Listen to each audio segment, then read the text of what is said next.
सावन महीने का महत्व क्या है? क्यों प्रिय है शिव को सावन? सावन महीना भक्ति और प्रेम का अद्भुत संगम है।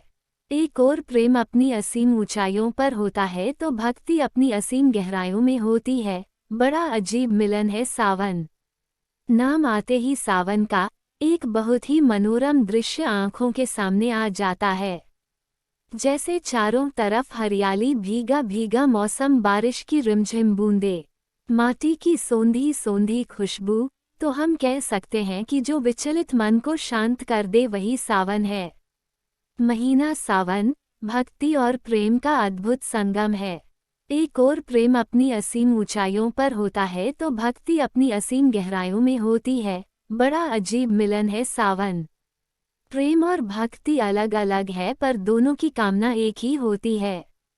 दोनों को समझना इतना आसान नहीं है, पर जो दोनों में से एक का भी हो गया वह सब कुछ समझ जाता है कि प्रेम क्या है और भक्ति क्या है। सावन की रिमझिम बूंदों का प्रभाव भी अलग अलग पड़ता है। जहाँ भक्तों को शीतलता देती है तो प्रेमियों को प्रेम अगन में जला देती है। सावन या तो प्रेमियों का होता है या भक्तों का होता है और शेष लोगों के लिए तो यह केवल साल का एक महीना मात्र होता है। यह एक मास बहुत ही खास होता है, भक्तों के लिए भी और प्रेमियों के लिए भी। प्रेम और भक्ति दोनों कभी एक जगह नहीं होती, दोनों अलग अलग होते हैं, अलग अलग इंसानों में होती है। परंतु पौराणिक कथाओं में एक ऐसा उदाहरण मिलता है जिसको हम यह कह सकते हैं कि दोनों का अद्भुत मिलन है। वह है माता पार्वती का शिव के प्रति भक्ति और प्रेम।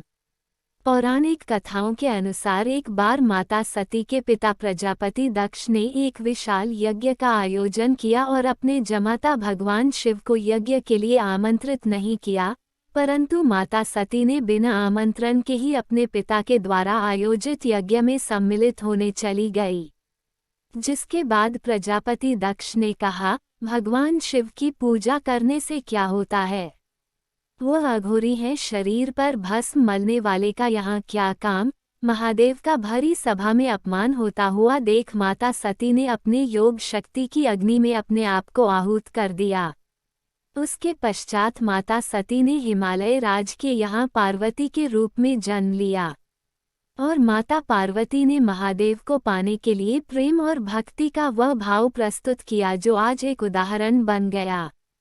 माता पार्वती ने शिव को पाने के लिए वर्षों तपस्या की, परंतु कोई फल प्राप्त होता न देखकर उन्होंने पूरे सावन मास में अन्न और जल त्याग कर घन घोर तपस्या की, जिससे प्रसन्न होकर महादेव ने उन्हें दर्शन दिया और उनसे पुनः विवाह किया। यहाँ महादेव एक प्रेमी भी हैं और भक्त के लिए भगवान भी। और यह अद्भुत मिलन संभव हुआ सावन मास में, इसलिए प्रिय है शिव को सावन मास। तभी से भक्ति और प्रेम की मिसाल के रूप में इस मास को बहुत धूमधाम से मनाते हैं भक्त।